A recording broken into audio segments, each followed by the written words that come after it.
Good morning to everyone, especially Thursday's Sweet 16 winners, only one of which was the betting favorite. Kansas State and Marquise Noel outlasting the Fighting Tom Izzos in the tournament's first overtime game. Arkansas and UConn, the Huskies demolishing the Razorbacks. First Elite Eight appearance for the Huskies since 2014. By the way, they won the title that year. Florida Atlantic, baby, salute the hoot, knocking off Tennessee, and the Zags are moving on after drilling a three in the closing seconds against UCLA, another instant classic, and Drew Timmy's 36 points also helped. Welcome to the Sweat, everybody, presented by DraftKings. I'm Emerson Lancia, rolling solo this morning because Jesse's kids' eyes are crusted over. Anywho, we have the first road course relay of the season in NASCAR. We're going to dive into that. That's in Austin. So is the WGC match play. So we're going to give you some fun bets to target on the DK Sportsbook for that and who to stuff inside your NHL lineups. First things first, DraftKings contributors, Nick Fryer, Jeff Pratt, Gary and Thorne, good morning to all three of you. Huge slate tonight around the NBA, baby. 10 games. Lots of dudes who are good at basketball playing basketball. So who is your favorite guard to build around Mr. Fryer?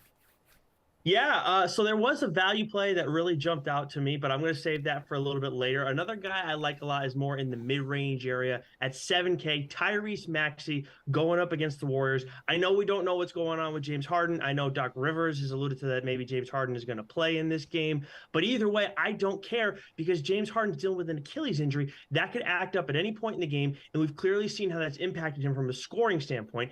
And we also know Tyrese Maxey can fill it up, so he's going to have to fill in there in some capacity. And he's done that over the last few games, 37 plus DK fantasy points in each of his last three. Obviously, that last one was without Harden. And when you look at what the Warriors, how they do against opposing point guards, they get up to 6 most points per game to opposing point guards too. So this is a great spot for Maxey.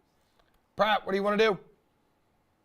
Yeah, allow me to steal Garion's player here. I'm sorry that I had to jump you, Garion, here. I'm going with Fred VanVleet at 8,700. He's kind of flying under the radar this season because the Raptors are mediocre, to put it nicely. But he's been really consistent as of late. 44 plus fantasy points in 5 straight games. He's had 11 assists in back-to-back contests. I've been really impressed by his playmaking. The usage rate has really spiked as of late too, surpassing 27% in 3 straight games. The matchup's terrific tonight. Detroit allows the second most fantasy points to opposing backcourts. This is a Pistons team that shows virtually no interest in winning games or playing defense at this point in the season. I could see VanVleet outperforming a lot of guards who are priced higher than he is tonight. Gare Bear, a guard you are building around on this 10-game slate. I mean, Jeff's right. He's the best play. It's VanVleet. He should be well over 9K, especially considering the matchup. And, you know, Jeff was very polite and very cordial by saying the Raptors are a mediocre team. The main issue with the Raptors the entire season is they're paper thin. I mean, as soon as they lose 1 or 2 players, suddenly I'm surprised Nick Nurse even has a lineup of 5 guys he can turn to on a consistent basis. And we saw this play out in their last game against the Pacers. They had no Scotty Barnes, who sort of, you know, is their backup pseudo point guard when VanVleet is unavailable, and no Gary Trent Jr., who's the only other guy who provides any outside shooting on this team aside from VanVleet. And the result of that was Fred VanVleet playing over 42 minutes with a usage rate hovering around 32%. And the results were predictable from a DFS standpoint. He had a massive night. He's averaging 49.8 DraftKings points across his last 5 games. He's probably going to play 35 to 38 minutes again in this game, even with this being the largest spread on tonight's slate. I just think he's way too cheap, and Jeff's totally right. VanVleet's the play. All right, gentlemen, let's go to forward here. Give me a forward or center to build around in DFS. So we're going to beef this up a little bit, Pratt. Yeah, and Emerson, we were in studio Tuesday, and I talked about the 2 J's in Boston from a DFS standpoint. And I said that I had to trust Jaylen Brown over Jason Tatum at that point. I needed to see a big performance from Jason Tatum before going back to him. That is exactly what happened against the Kings. I can hear you growing, Emerson. I don't want to hear it. He scored 56.5 fantasy points in his last game. But outside of that, I really liked his approach against Sacramento. We've seen too much settling from him post All-Star break. A lot of bad threes, poor shot selection overall. But against the Kings, he was deliberate with his shots, constantly getting to his spots, attacking the rim more, and it definitely paid off. And one thing we know about Jason Tatum, too, is that when he gets hot, it tends to be for 3 to 5 game stretches. So he's kind of been sleepwalking since the All-Star break. Hopefully last game's performance really jumpstarts him. He gets the Pacers tonight. Indy is pretty horrible defensively. They allow the 4th most fantasy points to opposing small forwards. It's also worth noting that Jason Tatum has dominated the Indiana Pacers recently. He scored at least 31 points in 3 straight games against them. I think the only concern is you're looking at a potential blowout here if Tyrese Halliburton does not play. He's questionable. But if he does suit up, I really like Tatum. I'm comfortable paying all the way up for him tonight, despite your disagreement.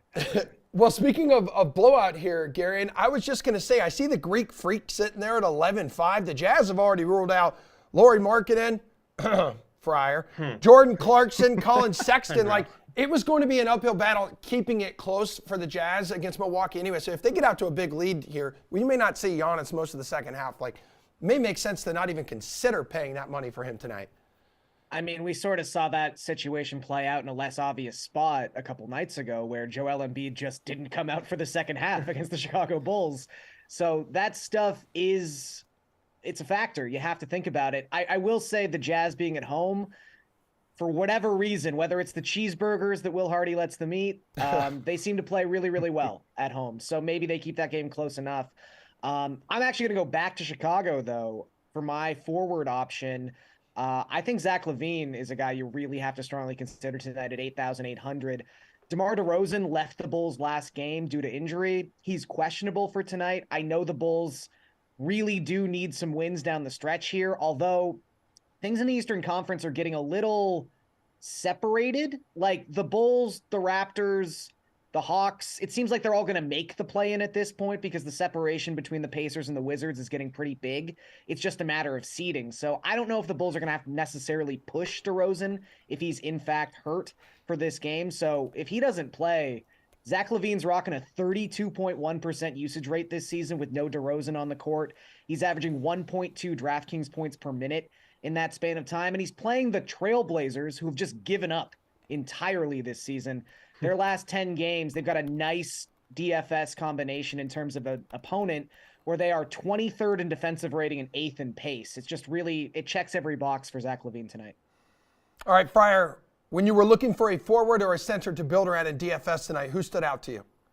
A guy who you can play at forward or center. And I know the guys talked about the Raptors quite a bit already, but I'm going to do a little bit more because I do like Pascal Siakam at 9.3K going up against the Pistons. We already talked about blowout spots. So we got a ton of potential blowouts here tonight. This spread is a little bit ridiculous, as Gary alluded to. But Pascal Siakam, he's been popping off of late with 49 plus DK fantasy points in 3 of his last 4 games. And the other one where he didn't reach that number, he still had 44 DK fantasy points. You look at what he's done against Detroit this season, 45.5 DK fantasy points and 57. So, and he's going to get those minutes. It's going to happen. And I know, like, yes, the standings, it seems like it's going to be, it seems like it's going to be Raptors and Bulls are going to be the last 2 teams in, but the Pacers are still kind of nipping at their heels. I think they're 2 games behind the Raptors, who are the 9 seed right now. So as much as that, as much as I expect the Raptors to still get in, they kind of can't afford to take their foot off the gas in some capacity. Not that Nick Nurse would do it anyways. So Siakam should still get his minutes, still get a healthy workload at least. Well, Fryer, you teased your value building block earlier in the show, so please deliver on said tease now and hook us up.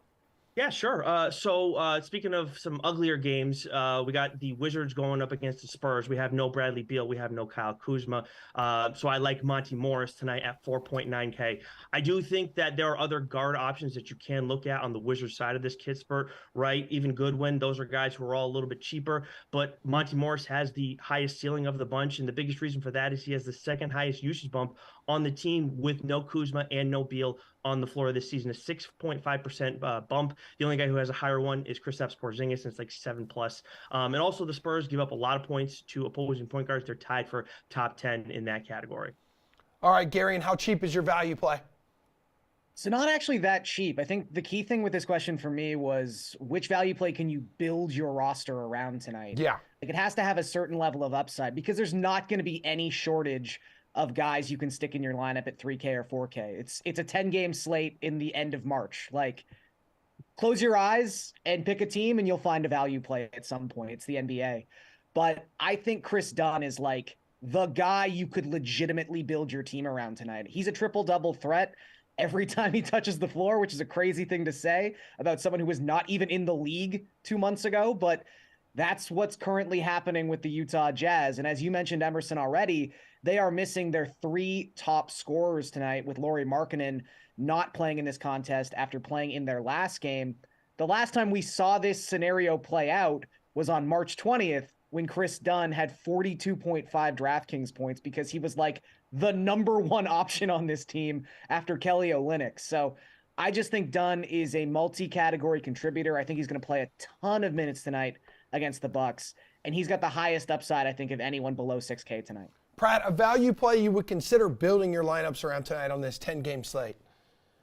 Yeah, I'm going really cheap with this one. We've got a guy who is regularly scoring 20-plus fantasy points who's priced below 4K tonight, and that is Luke Kennard. And even with Ja Morant back in the lineup for Memphis, it's impossible to ignore the value that Kennard provides to this team. He scored double-digit points in 5 straight games. He's doing it primarily from behind the arc. Over that stretch, he's connecting on nearly 65% of his long-range attempts. This really is just the case of riding the hot hand until he stops making shots. And Kennard has carved out a pretty sizable role for himself in this Grizzlies offense. That matchup is terrific. Houston allows the 5th most fantasy points to opposing wings. They show no real effort on defense. They're pretty dysfunctional. This is a good spot for him to keep it rolling. Gare Bear, I need you to bring us home with your favorite bet to build up that bankroll in the DK Sportsbook. I mean, I've been tailing a version of this bet for essentially 6 weeks now, and it worked again yesterday. The Hornets hit the under. They are now 20-28 to the under. 20-8 to the under in their last 28 games.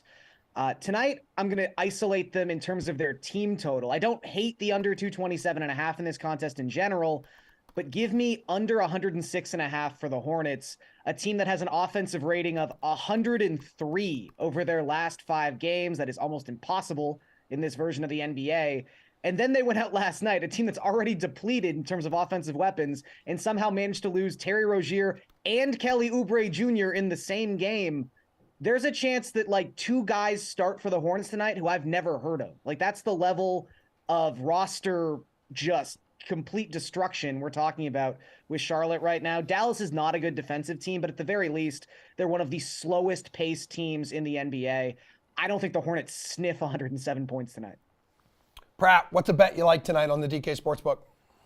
Yeah, we just got alternates for this game. I'm looking at this Warriors-Philly matchup, and I'm taking Steph Curry to hit 4+ threes. This has been one of my favorite bets over the last few weeks as well. I know Gary picked one of his. His current line on DK Sportsbook is 4.5 at plus money. So if you think he can get all the way up to 5, you got a bit of an edge there. But this is, as I said, quickly turning into one of my favorite props in the league. And the logic is pretty obvious. He's the best shooter of all time. He's hit at least 4 triples in 16 of his last 19 games, which is ridiculous efficiency, even for Steph. And he also fell short of hitting that mark in his last game, which means he'll be looking to bounce back in a big way tonight against a decimated Sixers team. Fryer, your bet du jour on the DK Sportsbook. Yeah, I mean, I like the Sixers games quite a bit, and then I like the Thunder game, but of course we're waiting on injuries, and then with the Thunder, we don't know if SGA is going to play, but plus 5.5 for them, I do like that quite a bit, but I need to know what's going on with SGA. I'm actually going to go back to Pascal Siakam, looking at his points total, 24.5. I'm taking the over on that one. In games where the total on his points prop went down game to game, after the over hit on his points prop, the over is 4-0 this season. Obviously 25+ in 3 of his last 4 games. And then when you look at what he's done at home, the over is 23-9 on his points prop. Gentlemen, your job here is done, and I thoroughly appreciate it. So does Samir, so does everybody in the back. Thank you kindly. We got a bunch of lower seeds still alive. I don't know if you 3 know this. Still alive in the men's tournament. Tons of upsets on the women's side as well, with only, 2 number 1 seeds left in the Sweet 16. So Golick and Smitty have a theory here on why we've seen so many upsets in recent years. You need to listen to this. So I wonder how much that number next to the team has that much meaning anymore. Yeah, I mean, I think you can certainly look at specific instances where you wonder why a team got a 5 and why a team got a 12, and like how you could, like, we all have conference bias, right? Like if you win one of the big 5 conferences, and especially in college football, like this is like the perennial problem in college football, is that the Power 5 conferences have so much more weight than, the mid majors or the group of 5 schools in football. And so like in the women's bracket, I know that Washington State getting the 5 seed was, kind of controversial, I guess you could say, because they won the Pac-12 tournament, but they were not as good as the team that they played against, Florida Gulf Coast, which had a way better regular season, but play in a smaller tournament or in a smaller conference. So like you could look to specific ones where like, yeah, maybe the seeding is messed up. Right. But obviously like making a 64 team bracket is probably the hardest job in the world, or one of the hardest jobs, and making everyone happy and trying to compare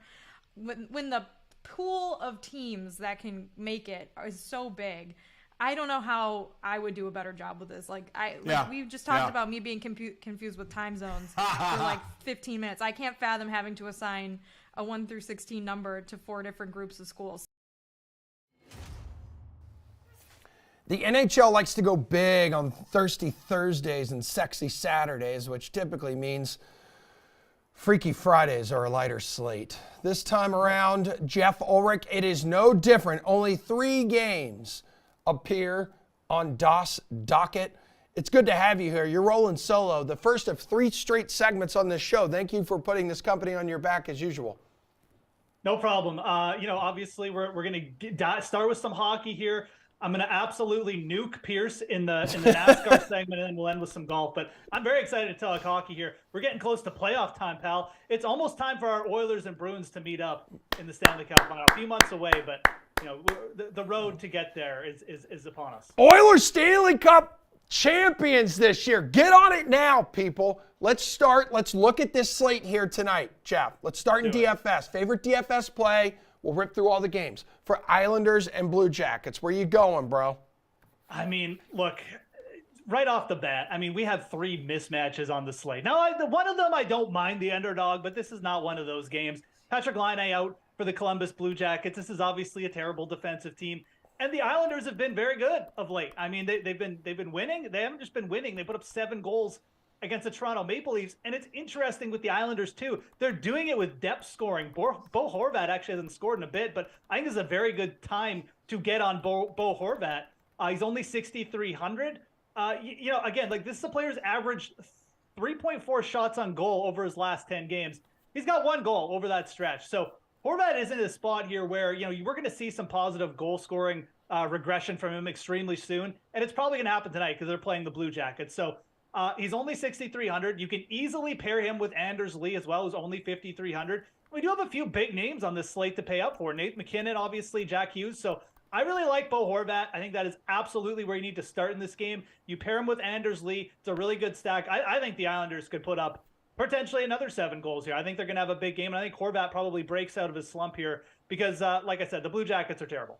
All right, 3 matches on this slate, in your words, not mine. Next one, best DFS play for Devils and the Sabres. I see Jesper Bratt there. First 30-goal season. Just had a hat trick against the Lightning, dude. Look, I'll get to Brad, too, when we get to the props and the bets and stuff like that. But Brad should have to – look, if the Islanders can put up 7 against Columbus, the Devils might put up 10 tonight against Buffalo. Over their last 4 home games, the Buffalo Sabres – have allowed about 7.25 goals against on average. So, they gave up 10 to the Stars. They've given up 7 goals against in each of their last 2 home games. This is a team defensively who's just cratered, unfortunately. Their offense really, really, they supported them. They kept them in the playoff race for a lot of the season, but this team defensively just ain't it now. And now they've got a juggernaut in the Devils team coming to obviously to play them. I like going up to the first line for the Devils. I really do. I think Timo Meier is a player, again, we can talk about some of the big centers on this slate, but like Timo Meier at 7,600, I think absolutely deserves your cash tonight. 3 goals over his last 4 games. He's got 19 shots on net over his last 4 games as well. He's just fit in extremely well to the Devils system, playing alongside Nico Hischier too. So just like that Bo Horvat, Anders Lee combo, you can get Meier and Nico Hischier together. for a pretty decent salary. I mean, you can get access to the two top lines essentially from the Devils and the Islanders with stacks with Myers and Horvat, and you don't really even have to pay that much. I mean, yeah, you got to pay up for both of them, and you're probably going to have to maybe keep out some of the big centers, but Timo Meier, just an absolute shots on goal machine. He's great for fantasy, and like I said, going up against the Buffalo Sabres, who allow a ton of shots on net. They do not have a good penalty kill, which is another factor here, and they've just been cratering lately. So absolutely need to get on the New Jersey side here. Jesper Bratt, you can definitely go down the lineup. We can talk about value all day. Dawson Mercer as well, but I think Timo Meier's a guy you really want to target tonight for the Devils. Dude, you're damn right about the cratering part. Sabres have just tumbled out of the playoff hunt here, losing 8 of their past 9, and they're surrendering goals galore too during this skid. You have to respect the fact they're making the games more interesting, I guess, for the fans because there's a lot of goals. But I think the fans would probably rather see the Sabres score, as opposed to the opposing team. Yeah, it's pretty sad. My wife's from Buffalo, and we go to those games. It's pretty disgusting how miserable fans are there. Favorite DFS play for Coyotes and Avalanche? This is the game that's interesting on the slate. The Avalanche are really, really banged up. I mean, there's a lot of players out for them. Cale Makar, probably going to miss this game if I had to guess. He's day-to-day. I don't really see why Colorado would try and rush him back with the playoffs looming in a game against Arizona.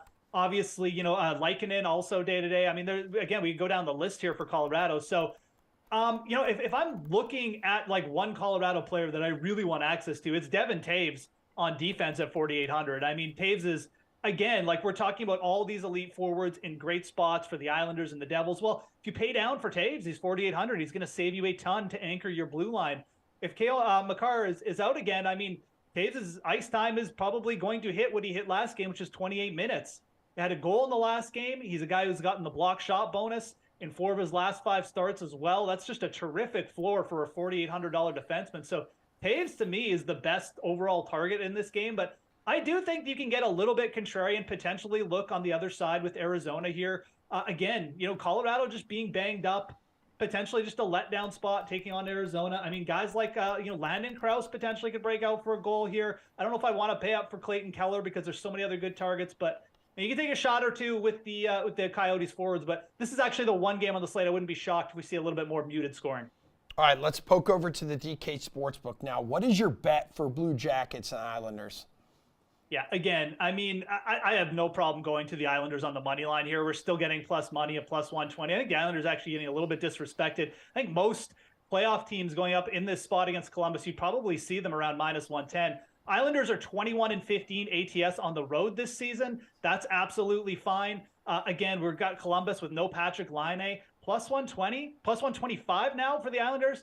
Yeah, absolutely. I'll take that on the puck line. And then also, we can go to the goal scoring department here. Zach Parise plus 265 to score a goal. Again, I like the way the Islanders offense has looked of late. I just like the way the Islanders have looked of late. Parise's got goals in 3 straight games.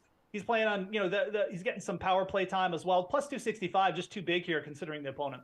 All right, best bet for New Jersey and Buffalo. We just discussed briefly about the number of goals that we're witnessing in these Buffalo Sabres games, which, not a shocker that the total is the highest on the board in this 3-game slate at 7. I'll be honest. I mean, the formula here for me is pretty similar. Pretty tempted to take the over 7 goals here, getting plus money on it. I mean, 7 totals, generally you don't want to take the over on those consistently, but this feels like a special spot here with the way the Sabres have played defensively and just with the offensive firepower that the Devils are bringing. So I don't really hate that. I think you could also look to the Devils on the puck line again, getting good plus odds, but I just like going to the goal scoring props here. We mentioned Jesper Bratt. He's sort of broken out of his slump lately as well. You're still getting good odds on him potentially to score a goal. So the anytime goal scorer for Jesper Bratt, I think is extremely appealing. He's at he's at plus 165 for Jesper Bratt to score a goal. Also, they can go down the lineup. Dawson Mercer at plus 190, playing on the top line against Jack Hughes on the Sabres. I think those are 2 great goal scoring props for the Devils tonight. Again, I'm not suggesting that they're automatically going to put up 7 goals, but they're certainly going to put up some goals. And Bratt, Mercer, top 6 forwards at really good odds to score goals. I mean, dude, with Bratt, he's got 20 points in the power play, and then you look at the Sabres, and on that side, 30th ranked penalty kill. So, I mean, it just seems like a recipe for success there. Favorite bet for Arizona and Colorado? Yeah. So again, like this is the one where, a little bit tepid on Colorado. I wouldn't roll with the favorite here, and obviously the heavy favorites. Look at that, minus 450. Very heavy favorites. Jeez. And again, it's not that I don't think there's a huge discrepancy between these two teams. I don't know if you want to take Arizona on the money line. It's certainly, I would rather take Arizona on the money line than take Colorado on the puck line tonight, just with the injuries. But Arizona is a terrible road team. The better bet for me is under 6.5 goals here. The under between these two teams is 4-1 in their last 5 meetings here as well. You look at Colorado, they've actually trended towards being a fairly solid under team. Arizona on the road, even with the injuries to the blue line to the Colorado, it's going to be a tough spot for Arizona necessarily to score. So I like the under here. I think that's a pretty solid bet. I think you're going to see a closest kind of game. I think Arizona could push them a little bit. And I just think with the way Colorado's sort of, lineup is sort of doling out here with, again, Cale Makar probably being out, one of their offensive, catalysts. I like the under 6.5 in this game quite a bit. And not to mention an impressive 4-2-1 the Coyotes are over their last 7 games. And they've gotten past some playoff caliber squads there too, Jeff. It's well worth mentioning. Like, they have been playing well. Yes. So again, like, I'm a little surprised that Colorado's odds are where they are, especially when you look at the other spots on the slate. We're getting such good odds to take New Jersey, New York on the puck lines. And I mean, we're getting almost minus 150 on Colorado there. So it's a pretty tempting spot to take a shot with Arizona on the money line. Like I said, I wouldn't fault anyone for doing that tonight. I do like the under slightly better. I just think it's probably a more consistent play there, but would not be shocked if you saw an upset tonight at all. All right, dude, gas up, fuel up, because you're going to collide with Pierce and dish out some NASCAR picks coming up. But also, Jeff, if you aren't watching the Women's NCAA tournament, you should be, because like we heard earlier from Golick and Smitty, there's been tons of upsets in the women's bracket so far. Destiny Harden, she hit a game winner, Jeff, against number 1 seeded Indiana, and her Miami Hurricanes are now in the Sweet 16, set to go up against Villanova this afternoon. So she hopped on the Levitard show earlier this week. Jeff, listen to this. We're proud to go on this ride with her. She is really tough. That's good enough for me. Yes. Destiny Harden with us after the biggest victory in the program's history. Thank you for joining us. Congratulations. And I start with perhaps an obvious question. Emotionally for you, in terms of moving, what was more moving in your sports career? This shot against Indiana on the road to beat the number 1 seed, or being with Mike Ryan and Chris Cody at a Cesta Cyclones game, watching the Cyclones march their way to their own kind of championship? Well, since this one was history for the program, I'm going to have to go with the shot. All right, fair enough. Yeah. Not what I wanted to hear. You're still sporting the black eye. The sport is unbelievably She physical. can't control that, Dan. Physical. Thank you, Stugatz. It's you play it very physically, and starting here, how tough are you, and where does your tough come from? Because I imagine at this point in the season, you're pretty banged up. Yeah, no, so I'm from Chicago, and a lot of tough players come from out of there. Pat Beverly, he come from over there. So that give you a little something for where I come from. And just having a tough mentality and a tough, physical aspect of the game is all just Chicago breed. What would you tell the audience are the most interesting parts of your story on how it is that you got to Miami? The most interesting part is I did come to Miami for my first choice. They was recruiting me since I was a sophomore, and I actually went to West Virginia, and then I turned back and came here. So I guess that's the most interesting part that the coaches will tell you guys too. You told us after the game, you told everybody that your assistant coach, because I thought they were going to break you. I doubted when they hit the 3 with 8 seconds left, because you worked so hard. You're fending them off all game, and I thought they were going to send the game into overtime. And what happened in those 8 seconds after Indiana makes the 3 to tie the game and you're in the huddle? Yeah, we just knew that we couldn't go into overtime. We was in foul trouble, and there's no way that probably the way the refs was calling it, we wasn't going to make it.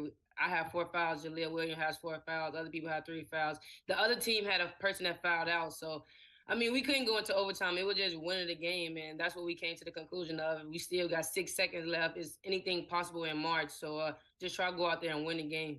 But you were told specifically to win the game, were you not? You were not just go out there and try to win the game. It was demanded of you specifically. Yeah, just being the leader of the team. And actually having to hit that shot last year, and the same coach told me the same exact thing that he told me last year. Just go out there and win the game for us, and that just gave me confidence to, hit the shot. So you cleaned up the language for us, but not for ESPN. I appreciate that. This is what I got my emotions together right now. I know I got my emotions together. Destiny, are you with me? Because I can't believe it. We have everything. Indiana has nothing. We have the sun. We have beaches. We have oceans. We have water. We have nice weather. And now we stole basketball, which is the only thing that they have. The men's team beat Indiana. You guys beat Indiana. We own basketball, right?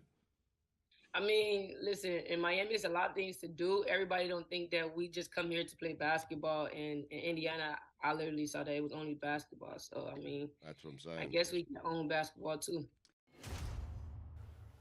NASCAR is taking its talents to the Lone Star State this weekend. So it's the Echo Park Automotive Grand Prix, the Circuit of the Americas in Austin, Texas, home of the match play as well. So first road course test of the 2023 season, Pierce Dietrich, Jeff Ulrich. This will be the first head-to-head battle between you two, dishing out your NASCAR picks. Look at this, baby. We are so back. Ross Chastain scoring his first Cup win of his career last season here on this track. Pierce Dietrich, what is this? Road course winners. These are the road course winners during last year. Pierce Dietrich, Joey Logano. Joey Logano not on that list, but he's a guy who won last week in Atlanta. He's had some road course success in his career. Is he a target of yours in DFS? $8,700 this week. No, he is not. And so he has had some success, but he's not really a top tier road course driver. But, to play off the golf theme, since I guess they are in Austin this weekend, he won last week at a restrictor plate super speedway race. Winning there does not carry over to a road course. That's like being a bomber. I think Valero's coming up, Houston, I think that course favors long hitters. So yeah, look at wow, go, man. What the hell's happening? Yeah, I know a couple things. Cow. So if you're good at that track, as the golf guys call them, that doesn't mean you're going to be at a place with smaller greens or that favor approach. That's kind of what we're talking about here. So he was good at the plate race, but I don't think that's going to carry over. I would not. He's not at the top of my list. Just to make it sure. No, I have your list pulled up here on DK Nation. I will not spoil who is at the top, but anyone watching now could go on and read it and have the spoiler. Does Joey Logano, where does he sit on your list of contenders this week, Jeff? Yeah, I mean, it feels like Logano probably isn't a terrible DFS play. I mean, he's only 8,700, right? But I do think there's a little bit more potential. And as Pierce mentioned, I mean, this really hasn't been his jam, so to speak. That's more at the other spots where it's just not really a road or technical course. So I think you've got two drivers right around him there in Austin Cindric and Daniel Suarez, who, this is more their spot. Cindric especially is kind of interesting. I mean, he's been an extremely good road driver over his career. Finishes of 8th, 5th, 7th, 2nd. A couple other good finishes on road courses in 2022. So this is kind of his jam. I mean, I would just go up to Cindric. I think Daniel Suarez too has shown some propensity, some good upside in these types of events. He's with Trackhouse Racing, who's got a good record in road courses as well. I think both those guys just seem to make more sense as targets than Logano this week, who again I wouldn't write him off completely because he's so cheap, but I mean, I would take the road course specialist over him. All right, Pierce, Kyle Larson at the top of the salary board thanks to his recent road course success. He's also near the top of your rankings. Who was a target, though, at the top of the DFS price range? It's going to be Kyle Larson. Okay. And I know that we just talked about how road courses are different, but this year he's had the fastest car at Las Vegas, at Phoenix, even at Fontana. I know those are different tracks, but if they're setting up fast cars for those different tracks, and they are all completely different, then I have a reason to believe that he'll have a fast car again this weekend. In 2021, he finished second. By the way, Joey Logano led the most laps in the 2021 COTA race, so you don't want to completely dismiss him, but that was a rain-filled, really messy race. Larson finished second in that race. Last year was kind of disappointing at the road courses, but if you really dive deep into his stats last year, He got into a situation late in the race, got a bad finish of 29th, but overall, his lap times were the 3rd fastest, and he was running those lap times in traffic, not in clean air, not up front. He had a very impressive car. I think some people may be down on Larson because he just didn't get the results. But in 2021, he was the best road course driver, and last year he was right there. It just, things didn't seem to go his way, mechanical issues, wrecks, you name it. I think he is the guy to go with this weekend. I mean, Pierce, he wasn't fantastic last week, but as we know on these road courses, you're going left and right. Just real quick here, do you throw out what we see from these guys on these oval tracks, and then are you looking specifically just at road course history for these guys when it comes to road course races? You're going to lean heavily on road course history, especially recent history. You're definitely going to throw out last week because last week was a super speedway. Yeah. That's a Daytona, Talladega type race, so you don't want to trust that. But I wouldn't completely dismiss having a fast car at Las Vegas, at Phoenix, at Fontana. If the team is routinely setting up fast cars at tracks that aren't really the same, then they're going to be able to adjust and build a fast car. But you mainly do want to lean on track history and road course history. All right, Ulrich, you got 3 dudes that are north of 10K here, man. Who's the target at the top of the DFS price range? Or maybe it's like right under that department. Yeah, no, I mean, I think if you're going to avoid the 10K price range, like starting with Tyler Reddick is absolutely fine. I mean, again, I'm not trying to say I'm some sort of NASCAR aficionado or my knowledge of the sport is probably about 1/10 of what Pierce's is, F that. But Tyler Reddick, to me, is a very, very talented driver. And, you know, just knowing his history, this is kind of where you would expect Tyler Reddick really to make his bread and butter. So he's been a driver that since I started, doing research, I've kind of been interested in. I think this is a very good spot for him. 3rd and 5th in his last 2 races. So clearly, coming into some kind of form here, and now he gets a road race here. I mean, I think you could start Larson and Reddick if you're making DFS lineups this week, and then go from there. It feels like those 2 drivers at the top. I almost said golfers. Those 2 drivers at the top really have the most upside to me. Like if I'm looking at the top 5 drivers here, I mean, I like those 2. So Tyler Reddick for me would be a target. Again, I don't think you have to skip the whole 10K range. If you're looking for a more balanced approach, Reddick to me would be the starting point. All right, Pierce, in terms of value play in DFS for this weekend's NASCAR race, you have a guy who's $7,100 in your top 4, but even you say here that could be an overreaction to what we saw from him last year. Yeah, that's true. That's Michael McDowell. And as always, we've got to wait on the qualifying data before we can really give out the picks. And then this is where Jeff jumps on and says, here he is. He won't give out the picks. He won't say who we need to play as a value. But look, I know what I'm doing. I think people appreciate the transparency. The audience likes it. I've got access to the view data at DraftKings. And oh, by the way, NASCAR was the #1 viewed segment last week from DK Live. Damn right. And the week before that, NASCAR was a top segment as well. So I think I know what I'm talking about, but I will give out some picks. Michael McDowell is underpriced based on talent and equipment. I would argue that Ty Gibbs is also underpriced based on his equipment and his talent at road courses. Very good in the Xfinity Series. We've got to see what the JGR Toyotas are going to put out there in practice because they did struggle at the road courses last season. And then I'll also throw out Todd Gilliland. I think he's a very underrated road course driver. He is Michael McDowell's teammate. He can lean on his knowledge. He's already a pretty good road course racer to begin with. He's cheap. He can get a decent finish. What's it going to take to get him a profile pick, a headshot on DraftKings, Pierce? Does he have to win this week? He's been around for quite a while. I don't know who updates those things. I don't want Todd Gilliland to get a picture because I just assume he's just some random he may not even exist. He's just in the back of the race every week, and we just talk about him because he's a good value, Phil. But my thing is this, Jeff: if we put your picture as Michael McDowell's headshot on DraftKings, would anybody notice? Would anybody care? I mean, there's a lot of opportunity here for experimentation. So I love it. I'm all for it. Let's He's a good pick this week, though. Go ahead. Who's your value play? Yeah, I like the Todd Gilliland call as well. I mean, again, like if you're trying to build a little bit of a stars and scrubs lineup, I mean, just a very consistent racer, which he pops up for a top 10 every here and there. Pierce has mentioned he's got some road course experience, absolutely, and he's popped for decent fantasy finishes on these kind of road courses. So I like that. Kimi Räikkönen, though, I'm surprised Pierce didn't bring up Kimi Räikkönen. 7K, obviously a former F1 driver. I mean, this is his wheelhouse. Like on a road course, I think Kimi Räikkönen has some serious upside to make some noise this week. I mean, you can't get a former F1 champion who's now driven in NASCAR before. It's going to be his second NASCAR race, and he's on a team in Trackhouse again who tends to do well at these kind of races, man. I'm very interested to see how he does. I think he's an interesting top 10 placing bet too. But at 7K, yeah, I think it's well worth a dabble here in the DFS streets.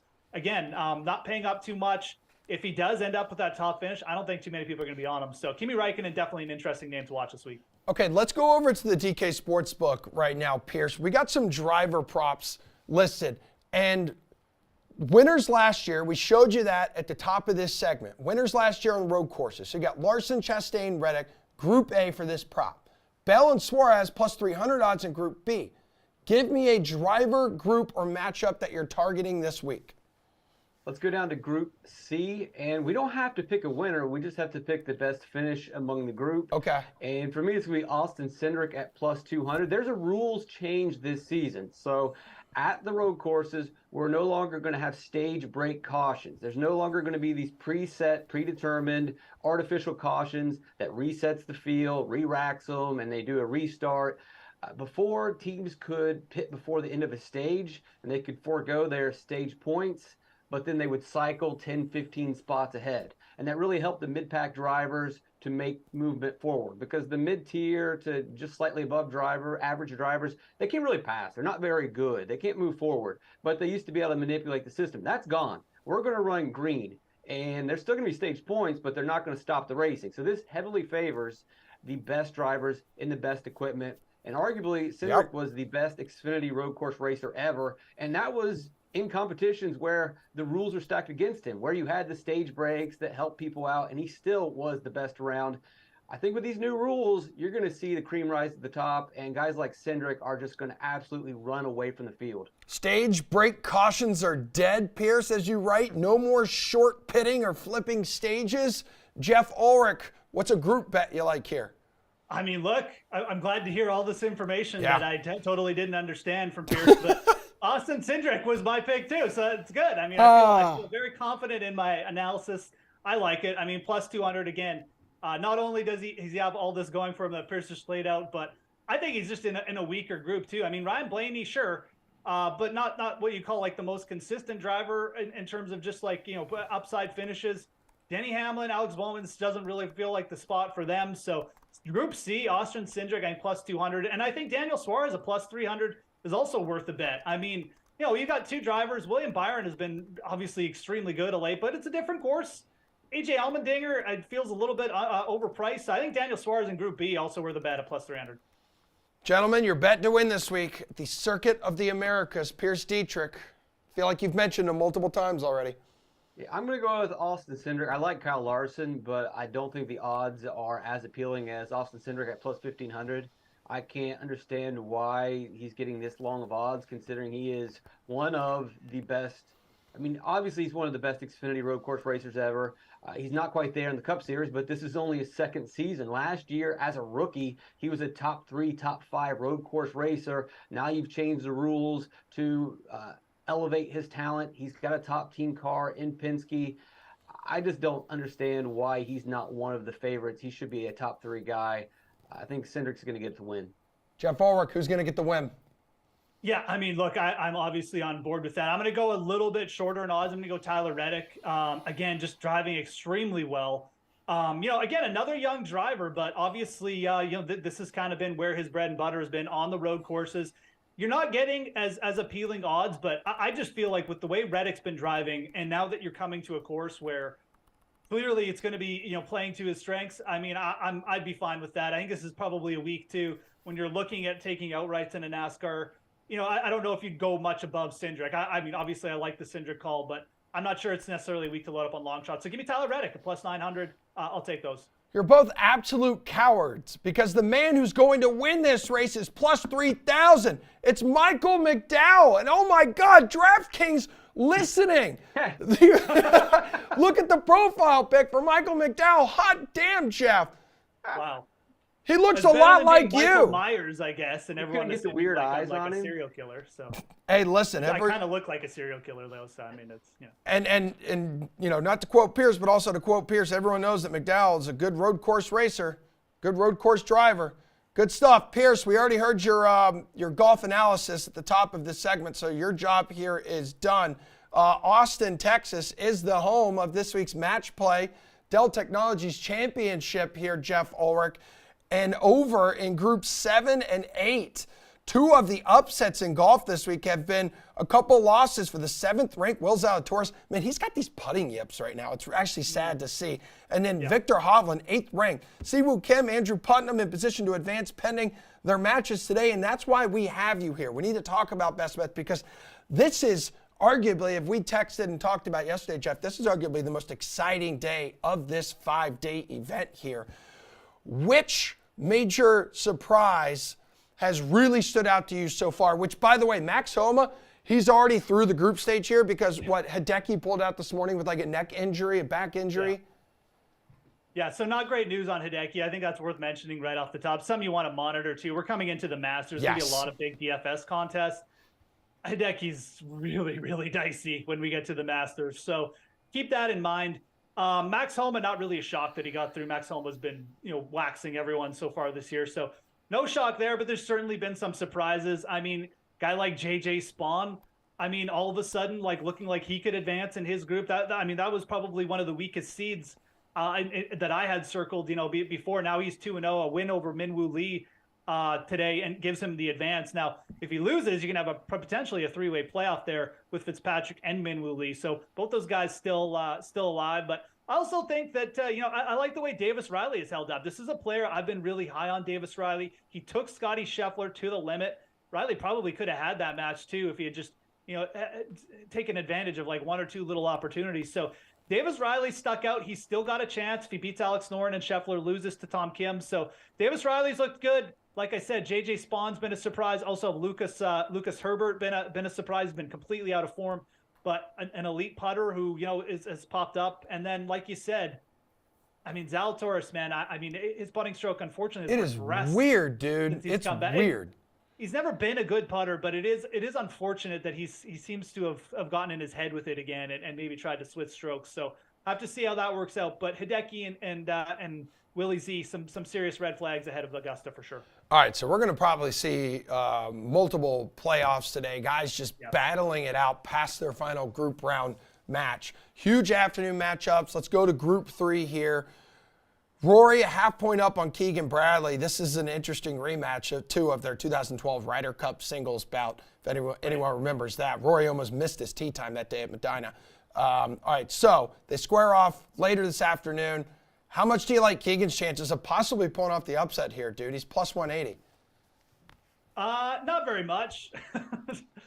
What do we see from Rory this week? The dude's driving 375-yard greens to 4 feet for eagle. He's put a new putter in the bag. It seems to be working, which is kind of scary to think about for the field because really Rory's only issue over the first part of the season has just been the consistency on the greens. He really hasn't had those big spike weeks. He hasn't really had any consistency in terms of gaining strokes with the putter. So if Rory starts gaining strokes on the greens, I don't know how you stop him, quite frankly. Keegan was sick last week at the Valspar. That's why he pulled out. He kind of got lucky in his first matchup. Denny McCarthy was blitzing him until he just sort of vomited on himself towards the end of the round and ended up with a tie. So Keegan got lucky in that first matchup, beating Scott Stallings, whatever. I think Keegan probably gets waxed today. I wouldn't be an underdog I'd be looking at all. Well, Tony Finau sits in prime position as the only player at 2-0 in his group. He's going to advance with a win or a draw today against Kurt Kitayama, this year's Arnold Palmer champion. You've been getting hot and bothered talking about Tony recently, including yesterday on Twitter. It was disgusting. What's the Group 10 bet today for you? Yeah, this one, look, I do like Finau heading into Augusta. So consistent with his irons, absolutely. Just gaining strokes. He's on cruise control. He's getting ready to put on that green jacket in a couple weeks, hopefully. But this is a different matchup. I have a lot of respect for Kurt Kitayama, a well-rounded player, obviously fresh off a win a couple weeks ago against an elite field. This is not someone who's going to be intimidated just because he's going up against Tony Finau. Kitayama knows he can hold his own against anyone. He's a solid putter as well when he gets that club working for him too. Solid around the greens. I wouldn't hate taking a shot with Kitayama here. I really wouldn't. Finau, again, like he's clearly the better player here, and he deserves to be the favorite. But Kitayama typically just a little bit underpriced, always in the odds, whether it's outright, whether it's matchup, whether it's top 10.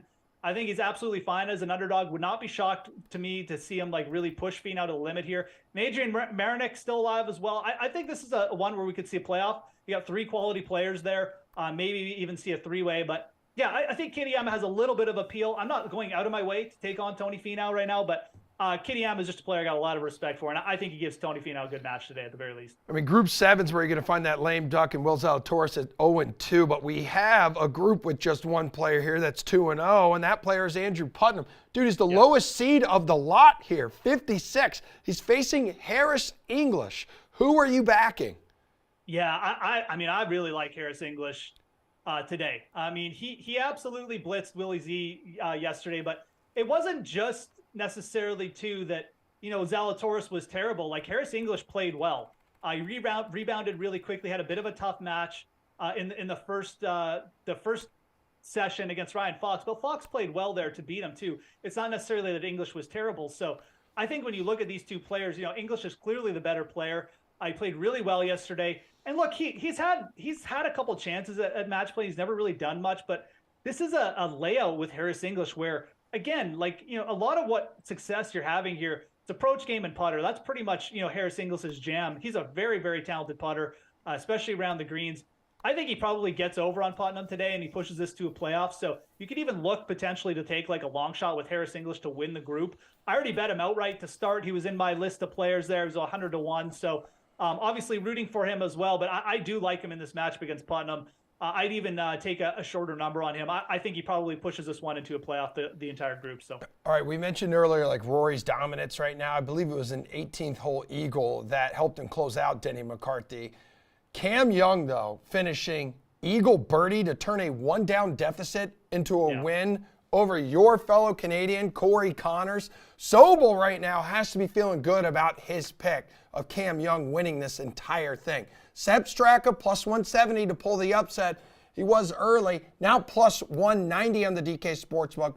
He's got nothing to play for. He's a dangerous man. So what are you doing here? Yeah, Sepp Straka is a little bit dangerous when he gets hot with his putter. He's also prone to just like missing 5 cuts in a row. So I think it's probably going to be hard for Sepp Straka to get up for this match. This is another one where, kind of like Rory and Keegan, I'm just expecting the top seed here to roll. Cameron Young, like you said, since this obviously underwent a caddy change, if you're new, now has Paul Tessori on the bag, Webb Simpson's old caddy. So big change for Cam Young. Obviously has come out of the gates flying here with a veteran caddy.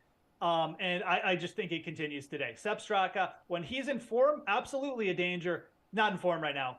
And he's got nothing to play for.